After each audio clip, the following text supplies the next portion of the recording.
Well, hello there. Here we are with lecture number 1. And as you will know from the syllabus of this course, in lecture number 1, we are doing Unit 1, Part 1. Now, what's very nice about this is that this book, Interactions, is a follow-up to the interactions we used last course in 210. So I think all of you who finished 210, you will see that we're following the same procedure. So as you see, now we begin our unit. This is Unit 1, and our topic in this unit is education and student life. Therefore, education is one of our vocabulary words, isn't it? Now let's see what we're going to be doing today. Now in this chapter, we have, as always, 4 sections. We begin with a conversation. Now, before the conversation, we're going to introduce the topic, we're going to discuss some vocabulary, and we'll also look into perhaps some pronunciation issues like reductions or particular sounds. Then, next time, in Lecture 2, we go on to the second part where we have the lecture, the context, and the task. So that's what we have ahead of us today. So, let's get started. Education and student life, our conversation is going to be about on a college campus. I believe we had the word campus in the last course. The campus is the area of a university. Now, a university has buildings, a university has labs and libraries, but the area is called the campus. Now, some large universities may have more than one campus. In fact, this university, King Faisal University, until recently had 2 campuses, one in Al-Hassa, the Al-Hassa campus, and one in Dammam, the Dammam campus. So that is the locale, that is the location of our conversation that we're going to be practicing today. So let's move on. Later, next time, we'll look at the lecture, context, and real-world task. That will be in lecture number 2. This is from your book, and we have introduced the topic. We see 2 young people here. We see them in a room with a lot of different things pasted to the wall. One is handing a piece of paper to the other. We seem to have what are called bunk beds, one bed above the other. So that brings us to the questions at the top. These college students live together in a dormitory. Dormitory, one of our vocabulary words.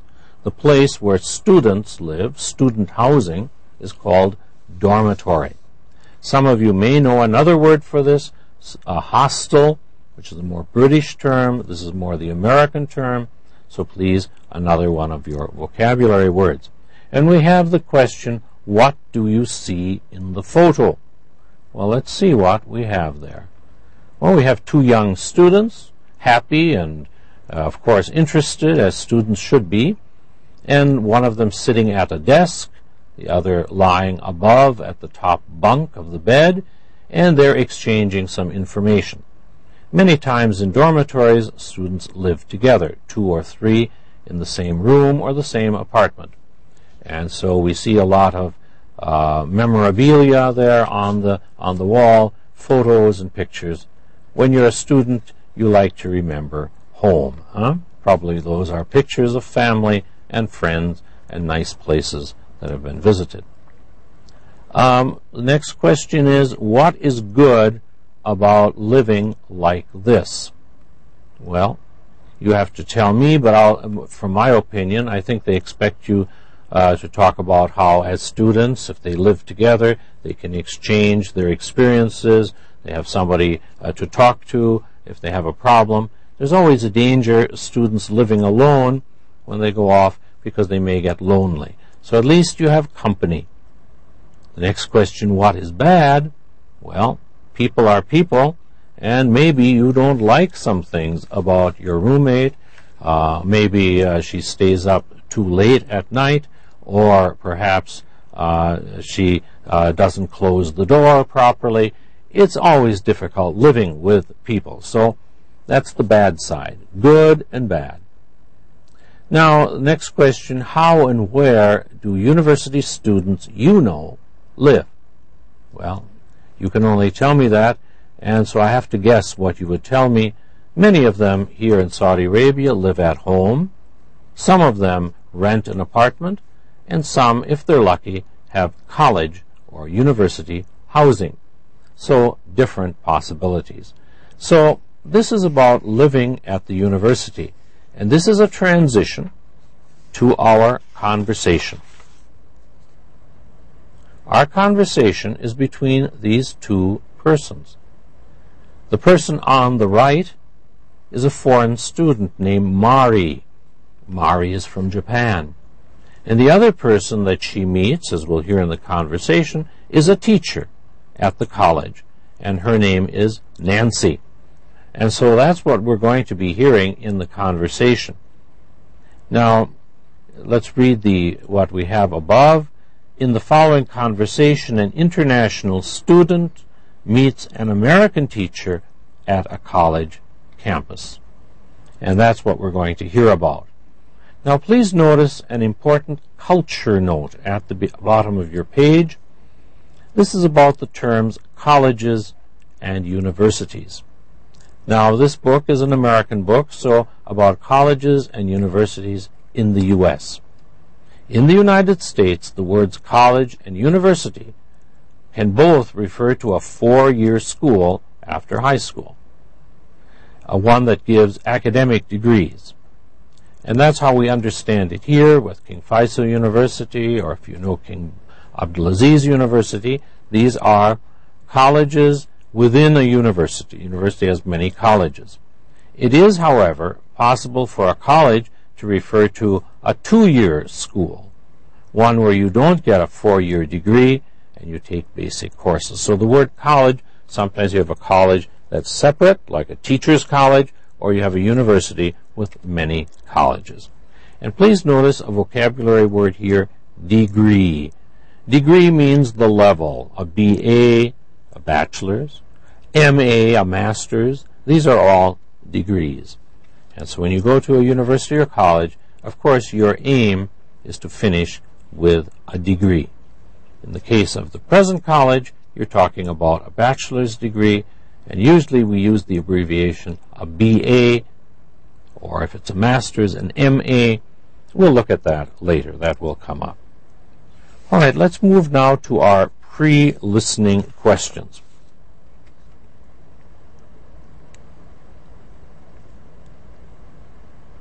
Now, we just looked at the photo of Nancy and of Mari, and it says, describe what's happening. Well, if you look at the picture, you'll see that they are meeting each other. They're talking to each other. What are the women probably talking about? If you see the picture, we see Nancy holding her hand out. She's probably showing directions where to get to something. Number 2, what questions do you usually ask a person you are meeting for the first time? Well, I can't tell you, but usually we ask their name. We like to know where they're from, what they do. If you're very, what should we say, brave, you might ask, how old are you? Not everyone will like that question. It all depends. If you like something very much, like music, you might ask, do you like music? If you're interested in languages, you might. So these are many things we can ask when we meet someone. Number 3, when you are talking with people, how do you show that you are interested in what they are saying? For example, what do you say? Well, usually we have what are called these transitional things like, really? Oh, very nice. These are to show our interest, because if somebody just sits like this and doesn't interact, it sounds like you're not interested. So usually, now it says, what body language do you use? Well, the usual, we should nod our head. We should, really?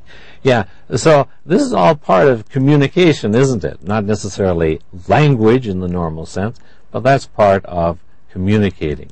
And that is important. It is important how you behave when you talk. And finally, number 4, what are some ways of asking for directions in English? Well, where is the post office? How can I get to the post office? Would you please tell me how I can get to the post office? Would you mind telling me? There are many ways to ask directions. How do I get there? Where is it? What can I do to get there? Now we move to part 2. As you remember, we always have vocabulary in every unit. And here are some vocabulary that maybe you've prepared already in your textbook. In each of these items, one of them is underlined to indicate that this is our vocabulary. And in sentence 1, we have sign up. Our sentence is, I'm going to sign up for an exercise class at the gym. Sign up. You look at the choices, and you should have chosen D, to register, put your name down, or to join, to become a part of. So please notice these verbs: sign up, register, join. Number 2, underlined, is major in. Number 2, she's planning to major in art at the University of Washington. Now, major in, the correct choice is C, to focus or specialize in a particular subject at a university. Now, since you are taking this course, I believe you are probably majoring in English. Otherwise, you're maybe in the wrong course, I think. Anyway, that's my idea. I think everyone taking this course is majoring in English. We come to number 3. Now, this is, as a note, somewhat slang. It's not used in formal language. To be into something. Am into. Our sentence is, I don't like classical music, but I am really into jazz. To be into, and we've chosen B, to like or to love. Now notice the word noted there, slang. Slang is an important word to understand. Slang means language that some people don't consider to be appropriate. Now, some slang is worse than others. So this is not something you would use if you're giving a lecture. I would never write to you or say to you as a teacher, I'm into Shakespeare. I'd say I'm very interested in, I am very much engaged by, I find Shakespeare fascinating, but I would not say, I am into.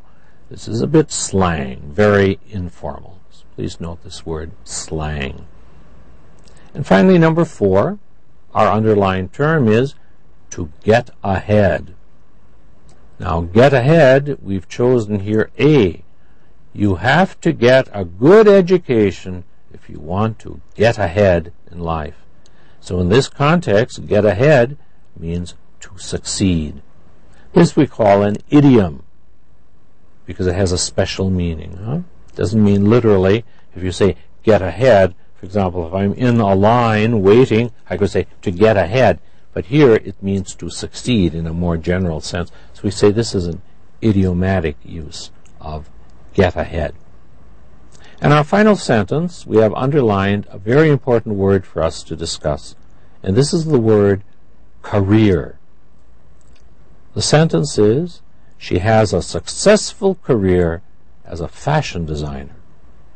Now, the choice we have made is a profession or a job.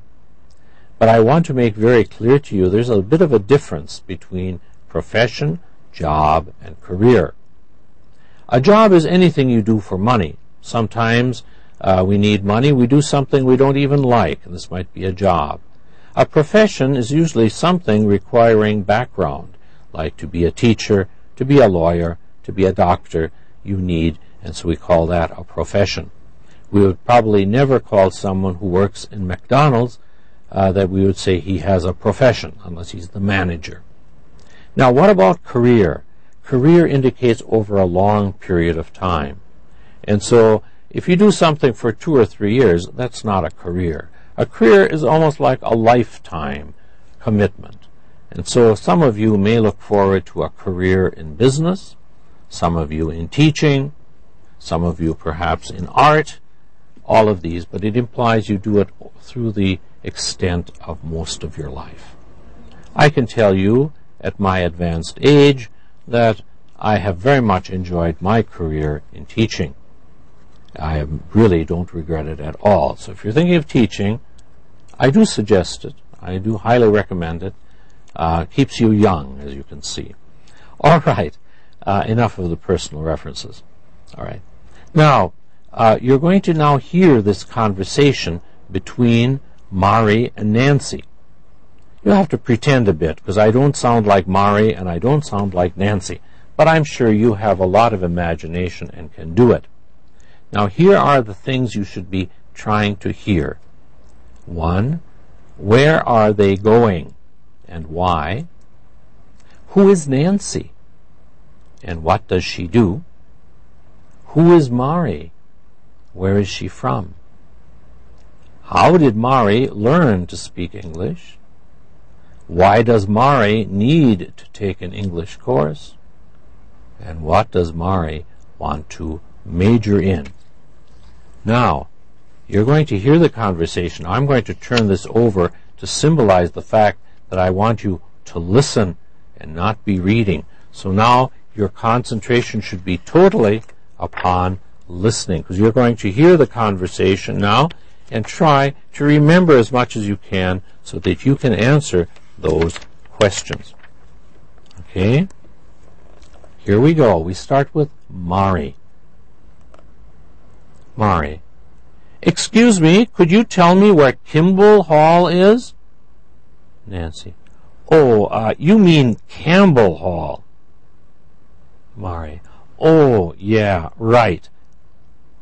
Nancy. Do you see that brown building over there? Mari. Behind the fountain? Nancy. Yeah, that's it. Come on, I'm going there too. Are you here for the English placement test? Mari. Yes, I am. How about you? Nancy. Actually, I'm one of the English teachers here. Mari. Oh, really? Maybe I'll be in your class. Nancy. It's possible. What's your name? Mari. Marika Honda. But most people call me Mari. And you? Nancy. I'm Nancy Anderson. So where are you from? Mari. Japan. Nancy. Aha. And how long have you been here? Mari. Just 3 weeks. Nancy. Really? But your English sounds great. Mari. Thanks. That's because my family used to come here every summer to visit my grandmother when I was little. I can speak pretty well.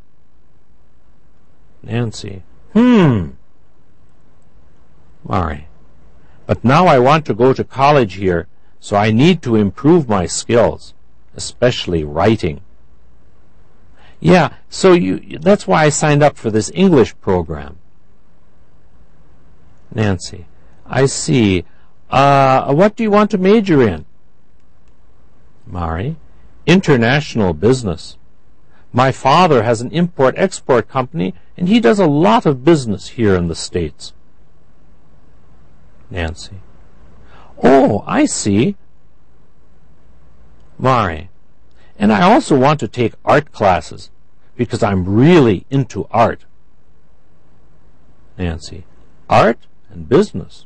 Wow, that's an interesting combination. But can't you study those things in Japan? Mari. Well, sure, but you have to speak good English these days to get ahead in business. It's better for my career if I go to college here. Well, here's Campbell Hall. Good luck on the placement exam. It was nice meeting you, Mari.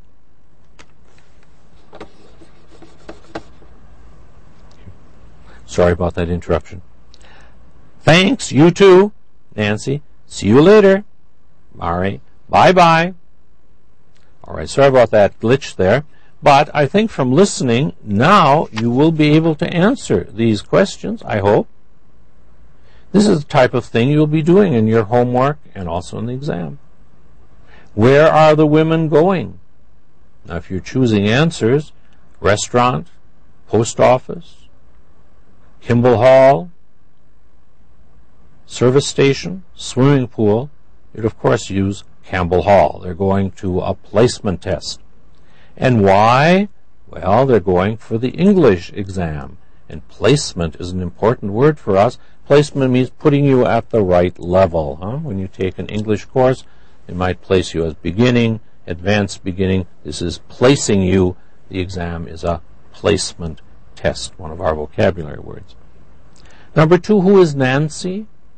Well, I hope you heard, she's an English teacher at the college. What does she do? She teaches English there. Number 3, who is Mari? And where is she from? Well, Mari is a student from Japan.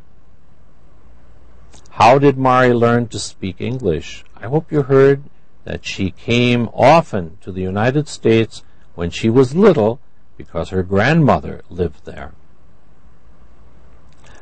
So next question, why does Mari need to take an English course?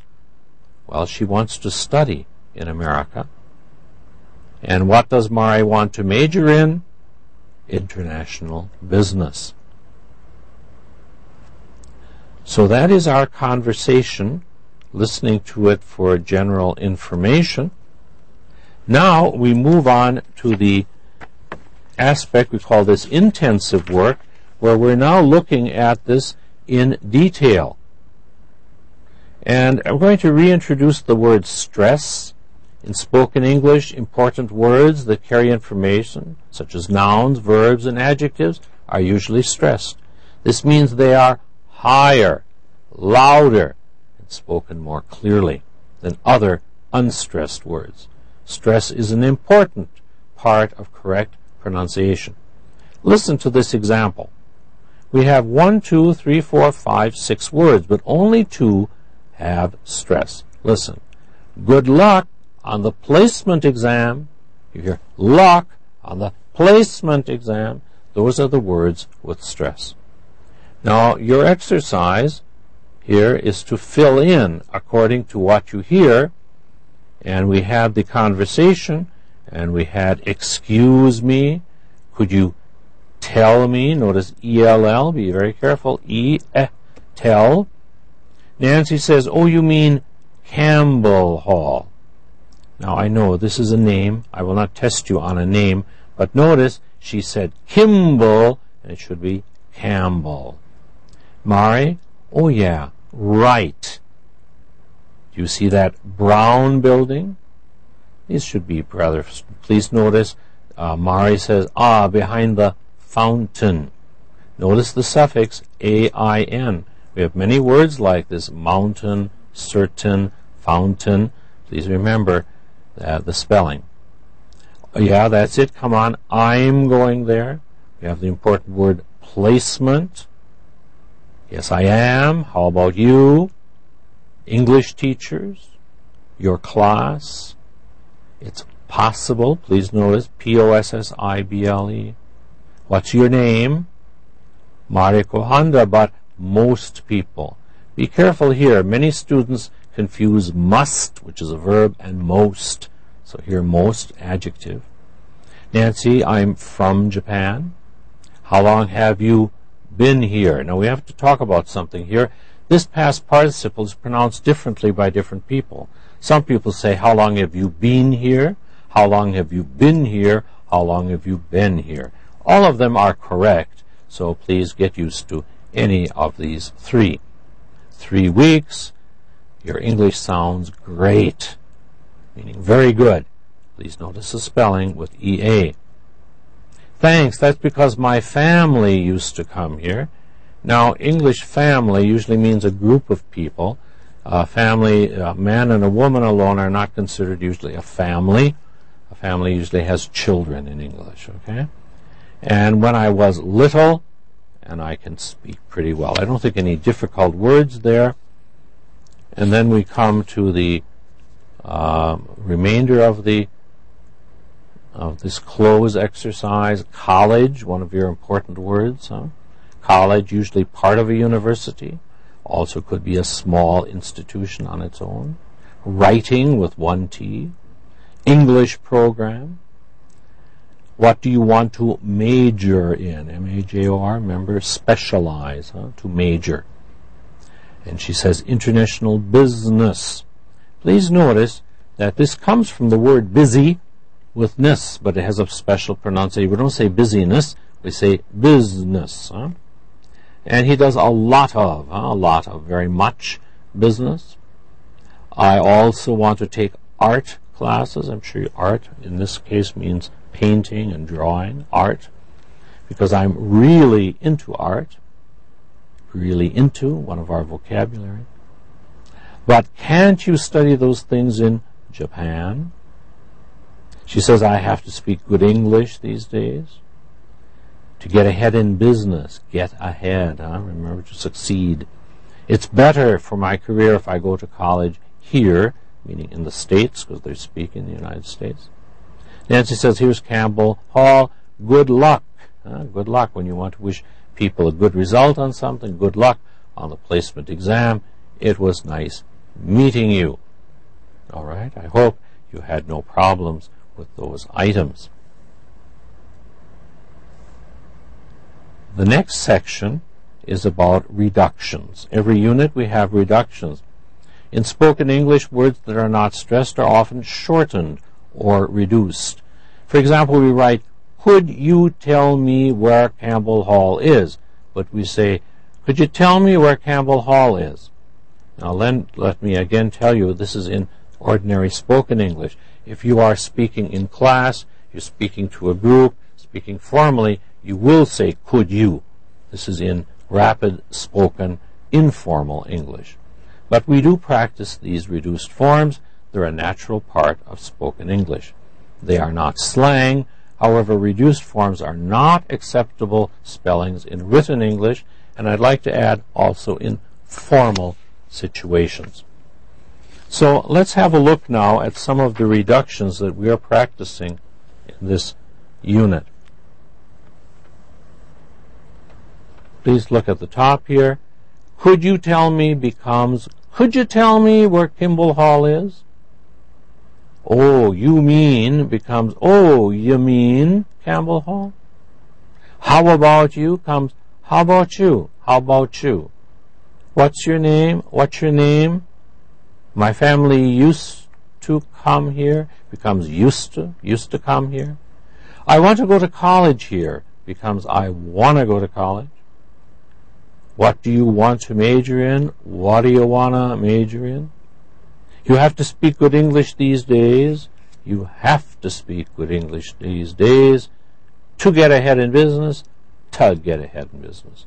Now, please remember, when you're tested, I'm merely asking you to interpret what you hear, not to make the reduced forms, exactly as we're doing in the next section.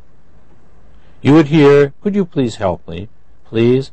I used to be a student at this school, and you should know used to would be written used to. B says, oh yeah, I remember you. How are you? A says, fine, thanks. B, can I help you with something? A, yes, I want to get an application for the TOEFL test. Wanna get becomes want to, Wanna, want to. They used to be here on this shelf. I'm sorry, B. You mean the International TOEFL IBT? You mean, you heard you mean, becomes you mean. Let's see, they used to be here on this shelf. Used to. I'm sorry. You'll have to wait until they come in next week. How about you sending me one when they come in? How about you becomes how about you sending me? And finally, B, no problem. What's your name? What you're going to hear, what's your name and address, So these are reduced forms. You should be able to recognize them and supply the correct forms. Now our last in this lecture, our last task is to review the vocabulary. Reviewing vocabulary. If you are a college or university student, what is your major, or what subject do you plan to major in? Well, that's rather easy because this course is part of the English major here at KFU, so all of you are majoring in English. You may have friends who are majoring in management or majoring in medicine. Number 2, if you are working, what is your career, or what career would you like to have in the future? Well, if you're studying English, you might have a career aim as a teacher. That's a teaching career. A career in business. A career in tourism. Today, tourism is growing. So all of these. But remember, career implies over a long period of your life, not just for a month, a year, or a couple years. Number 3, is it important for you to know English if you want to get ahead in your career? Well, that all depends. Business, yes, you probably need to meet people and deal with people from other countries, so English is probably useful. It depends what your career is. Are you into art, like Mari? Well, I can't tell you, but all of you, I'm sure, are into something, maybe into poetry, maybe into art, maybe into sports. A lot of people here are into sports. To be into, meaning you like them very much. Number 5, why did you sign up for this English course? Well, I can't tell you that. Probably you did it because you're looking to get a degree in English, but you may have other reasons. Are you going to sign up for another English course after this one? Well, I certainly hope you will sign up. I hope you'll continue taking English courses with us. And finally, using language functions showing interest. We talked about this before. English speakers show that they are interested in paying attention by making eye contact. You look at the person who's speaking to you. Usually we nod our head, yes, to show agreement. My students are very good at that, by the way. And sometimes we use words. Here are some of these expressions. Really? Yeah? I see. And? Oh, yeah, oh no, and so showing engagement. That's ways of showing interest. Well, I thank you for showing interest today, and I look forward to seeing you next time. We'll continue on with the second half of Unit 1, where we go on to our conversation. Do you remember we talked about this earlier? Let's have a quick look and see what we're going to be doing next time. We're going to hear about undergraduate courses in North America. We're going to have some context about school and invitations. And our task is reading a map. So until next time, do prepare the unit if you can, if you have the book. See you next time. Thank you very much.